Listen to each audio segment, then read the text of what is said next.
सबका स्वागत है और आइए मुलाकात करते हैं हम सीमेंट बनाने वाली दिग्गज कंपनी श्री दिग्विजय सीमेंट से। और 26 अप्रैल को शाम को 5 बजे इस कंपनी के आए थे नतीजे। मैं आपके सामने पहले नतीजे रख दूं। आय में 15% की बढ़त दिखी है, 224 करोड़ पर पहुंचा है ये आंकड़ा। कामकाजी मुनाफा 26% बढ़कर 46 करोड़ पर पहुंचा है। मार्जिन में अच्छा इंप्रूवमेंट दिख रहा है, 19.5% से मार्जिन बढ़कर 21% के आसपास पहुंचे और मुनाफे में भी 33% की मजबूत ग्रोथ दिख रही है। 24 करोड़ से बढ़कर 32 करोड़ पहुंचता हुआ दिखा है। आइए, अनिल सिंघवी साहब हैं, एग्जीक्यूटिव चेयरमैन कंपनी के, हमारे साथ कार्यक्रम में शामिल हो रहे हैं। पेशे से चार्टर्ड अकाउंटेंट है, 41 सालों से ज़्यादा का गहरा लंबा अनुभव है और 23 साल से ज़्यादा अंबुजा सीमेंट के साथ काम करने का अनुभव भी सिंघवी साहब का रहा है। और अंबुजा सीमेंट के आप CEO और MD भी रहे। सिंघवी साहब, बहुत बहुत स्वागत है आपका। धन्यवाद सर हमें समय देने के लिए। बहुत मजबूत परफॉर्मेंस दिख रही है हर एक पैरामीटर पर कंपनी की, जो मेरे पास स्टैंड अलोन नंबर्स है। बताएं सर, क्या खास बातें रही इस तिमाही में स्ट्रॉन्ग परफॉर्मेंस के पीछे सर? पहले तो आपका नमस्कार बहुत सर। बहुत धन्यवाद। बहुत दिनों से आपसे मुलाकात हुई, तो पर अच्छा लगा। Thank you sir. और एक हैप्पी नोट पे मुलाकात हो रही है तो और भी अच्छा लग रहा है। एब्सोल्युटली, बिल्कुल सर, नंबर्स बहुत ही मजबूत दिख रहे हैं आपके। नंबर, हाँ, काफी ठीक है। मैं काफी खुश हूँ इन नंबर से। मैं कई बार कह चुका हूँ कि small can also be beautiful, तो ये एक उसका नतीजा है, परिणाम है। आप दूसरे सीमेंट शेयर्स के देखेंगे, कंपेयर करेंगे इस क्वार्टर के अंदर, तो उससे और भी अच्छा लगेगा। तो एक है रिलेटिव परफॉर्मेंस और एक है एब्सोल्यूट परफॉर्मेंस। मैं पहले एब्सोल्यूट परफॉर्मेंस पे बात करूंगा। नतीजे काफी अच्छे हैं। 2 चीज़ की हमने अनिल जी इसके अंदर, छोटी कंपनी है, एक प्रयास रहा है कि हम हर पैरामीटर पे इस कंपनी को कहाँ पे सेविंग कर सकते हैं कॉस्ट के चलते हुए। तो पावर, कोल, मैन्युफैक्चरिंग के दूसरे जो पैरामीटर्स हैं, बट सबसे बड़ा काम इस कंपनी का हुआ है कि प्रोडक्टिविटी बहुत अच्छी रही है। अब देखिए इस क्वार्टर के अंदर सबसे नोटवर्दी चीज़ जो है कि हमने करीब-करीब 4 लाख टन माल बेचा है।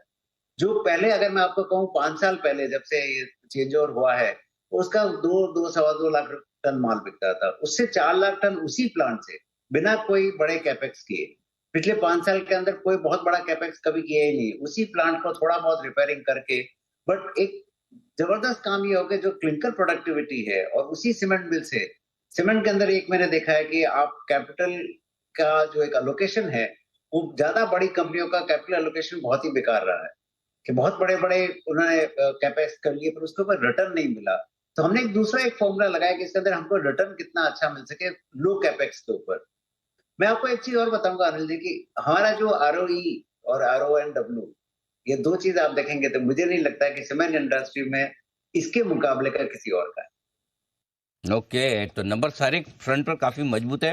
और जाहिर सी बात है कि अब तक हमने 2 दिग्गज कंपनियों के नतीजे देखे हैं, उसके मुकाबले में तो काफ़ी बेहतर दिख रहा है। अब थोड़ा सा सर रिलेटिव कंपैरिजन भी मैं चाहता हूँ। आपने एब्सोल्यूट नंबर्स तो बताए अपनी कंपनी के, अपनी कंपनी से ही कंपेयर करके। क्या ऐसी वजह है कि इंडस्ट्री के मुकाबले में, और ये पहली तिमाही नहीं है, मैं पिछले कुछ तिमाहियों से लगातार आपके नतीजे ट्रैक कर रहा हूँ, हर तिमाही में आपकी कंपनी की परफॉर्मेंस इंडस्ट्री से बेहतर दिख रही है, उसके पीछे क्या खास कारण है? 2 काम है अनिल जी। एक तो मैंने आपको बताया कि हाई प्रोडक्टिविटी। आप हमारा कैपेसिटी यूटिलाइजेशन देखेंगे तो इंडस्ट्री के अंदर मुझे नहीं लगता कि किसी और का इस कंपैरिजन में है। और दूसरा इंपॉर्टेंट फैक्टर ये रहा है कि हमने मार्केटिंग के अंदर बहुत बड़े काम किए। तो हमारा जो रेडियस रहा है सेल का, सीमेंट सेल का, वो हमेशा कम रहा है as compare to industry. Industry का नॉर्मल 500 किलोमीटर होता है और हम सवा 200 250 किलोमीटर में माल बेच सकते हैं। तो एक ब्रांड की मजबूती का एक बहुत बड़ा काम किया। एक वो काम किया कि हमें ये नहीं होना चाहिए कि हमने एक प्रोडक्शन डाल दिया, एक कैपेसिटी डाल दी, अब उसको जाके बड़े लंबे सिरे पे माल बेच रहे हैं। Cement is a high volume low value product. तो आप जितना माल इस फैक्ट्री के अगल-बगल में बेच सकते हैं और अपने मार्केट शेयर को ग्रो कर सकते हैं आपके अगल-बगल में, उसका एक बहुत बड़ा इम्पैक्ट आता है। वो हमने दिग्विजय के अंदर देखा है। और दूसरी चीज़ मैं आपको एक और बताऊँ कि ये कंपनी चूँकि पुरानी है, तो कई बार ये होता है कि आपका एक रवैया हो जाता है कि यार पुरानी कंपनी है, इससे ज़्यादा नहीं हो सकता है। सबसे बड़ा काम हमने कंपनी में ये किया कि हर चीज़ को चैलेंज किया। मार्केट को चैलेंज किया, ब्रांड को चैलेंज किया, सारे एसेट्स को चैलेंज किया। और अब चलते लगता है मुझे कि अब उस स्थिति पे कंपनी बन रही है कि सारी चीज़ों का एक निचोड़ निकल के सामने आ रहा है। और पिछले आपने जो बताया कि पिछले 3-4 तिमाही नंबर्स जो आ रहे हैं, वो बिल्कुल सरप्राइजिंग नंबर्स आ रहे हैं। मतलब इंडस्ट्री के हिसाब से तो एक काम बिल्कुल ही अलग किस्म से हो रहा है, पर हमें पता है कि हम एवरी डे उसी के पे लगे रहते हैं कि इसी प्लांट को आप किस तरह से एक बहुत अच्छा नतीजा दे सके। ठीक बात है। अच्छा सर, अब थोड़ा-सा वित्त वर्ष 2025 के लिए आपसे गाइडेंस, आउटलुक जानना चाहता हूँ। अगला फाइनेंशियल ईयर किस तरह का रह सकता है कंपनी के लिए? अनिल जी, आपको पता होगा हर सीमेंट कंपनी के लिए एक काम होता है कि हम कैपेसिटी कितनी बढ़ा रहे हैं। हाँ, और उसके लिए बड़े कैपेक्स के और बड़े काम आ जाते हैं, 10,000 करोड़ लगाएँगे, 5,000 करोड़ लगाएँगे, बड़ा काम चलता है। हमने वो काम नहीं किया। हमने कहा कि अभी एक काम करते हैं कि अगर हमारा काफ़ी अच्छा मार्केटिंग का काम रहा है, तो पहले ये देखते हैं कि हम उतनी सीमेंट बाज़ार में और बेच सकते हैं कि नहीं। और इसके चलते जो हमने पिछले अक्टूबर में एक अनाउंस किया था, we will increase the capacity from 1.5 million to 3 million tons. पर उसके लिए हम कोई क्लिंकर नहीं लगा रहे हैं, सिर्फ ग्राइंडिंग कैपेसिटी कर रहे हैं। क्लिंकर का हमें एक रहेगा कि या तो हम परचेज़ करें, लोकल परचेज़ करें, इम्पोर्ट करें, तो उसका एक बहुत बड़ा काम चालू है कि हम क्या कर सकते हैं कि इसी प्लांट से एक तो ज़्यादा प्रोडक्टिविटी लें, उसी क्लिंकर से ज़्यादा सीमेंट बनाएँ और क्लिंकर को बाद में क्लिंकरिंग प्लांट डालें, पहले ग्राइंडिंग स्टेशन डालें। तो मैं उल्टा काम कर रहा हूँ कि जो पहले लोग करते हैं कि पहले सीमेंट प्लांट डाल दो, फिर बाज़ार ढूँढो। मैं पहले ये कर रहा हूँ कि बाज़ार ढूँढ लेते हैं, उसके बाद अपना क्लिंकर लगाएँगे। तो कैपेक्स के हिसाब से और रिटर्न ऑन कैपिटल एम्प्लॉयड एक बिल्कुल नया फ़ॉर्मूला है। I hope I am successful in that. बिल्कुल सर, है ही, इसमें कोई डाउट ही नहीं है। यही वजह है कि आप जो एक चार्टर्ड अकाउंटेंट वाली अलग डिग्री होने के बावजूद आपने 23 सालों तक अंबुजा सीमेंट में काम किया और एमडी सीईओ रहे, तो वो अनुभव जाहिर सी बात है श्री दिग्विजय सीमेंट को आपका मिल रहा है। आखिरी सवाल आपका प्राइस और डिमांड के आउटलुक को लेकर है। सीमेंट की डिमांड कैसी है और प्राइस को लेकर आगे किस तरह के इंडिकेशन है सर? और डिमांड ठीक है अनिल जी, डिमांड में कोई चक्कर नहीं है। वैसे मुझे लगता है कि पिछले जो 3-4 सालों के हिसाब से चलता रहा, तो एक 7-8% का जो सीएजीआर रहा है, वही चलते इस साल भी 7-8% रहेगा। प्राइसिंग थोड़ी-सी मार्च और अप्रैल के अंदर थोड़ी-सी प्राइसिंग के अंदर कम हुआ है, पर्टिकुलरली साउथ और ईस्ट में। अगर मैं पैन इंडिया बात करूँ, वेस्टर्न रीजन फिर भी प्राइसेज़ के हिसाब से काफ़ी ठीक रहा है। तो दिग्विजय के लिए प्राइसिंग का कोई ज़्यादा चैलेंज नहीं, पर इंडस्ट्री के लिए थोड़ा-सा चैलेंज है बिकॉज़ साउथ और ईस्ट के अंदर प्राइसेज़ कम हुए हैं थोड़े। तो उनके चलते थोड़ा-सा प्रेशर रहेगा, पर मुझे लगता है टेम्परेरी प्रेशर है।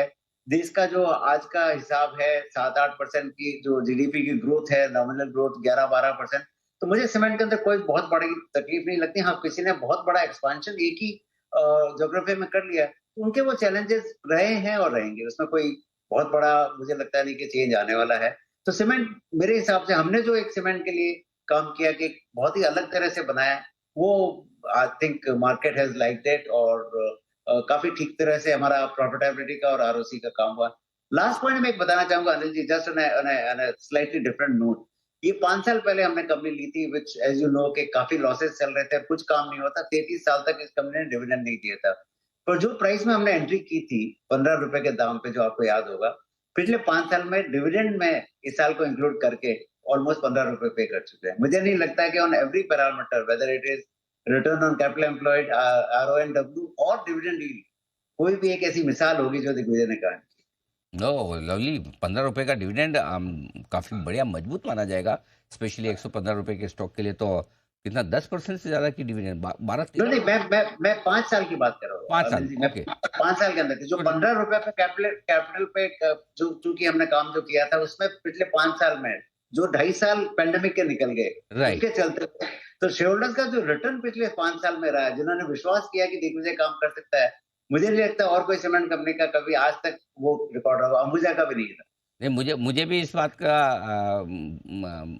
विश्वास था, और मैं आपको कह सकता हूँ कि जब आप चेयरमैन बने थे तब शायद 16-18 रुपये कुछ दाम चलता था, और 19 रुपये के वक्त मैंने श्री दिग्विजय सीमेंट सिर्फ इसलिए रिकमेंड किया था कि आप चेयरमैन बने थे। मैंने कहा कि अब सिंघवी साहब के हाथों में कमान है, तो इस कंपनी का अलग ही तरह का कायाकल्प होगा, और आपने भी हमारी बात को सही साबित किया सर, इसके लिए आपका बहुत बहुत धन्यवाद। आपके मुँह में लक्ष्मी वास करती है। नहीं नहीं सर, आपका कमाल है, आपकी परफॉर्मेंस है और कंपनी की परफॉर्मेंस है।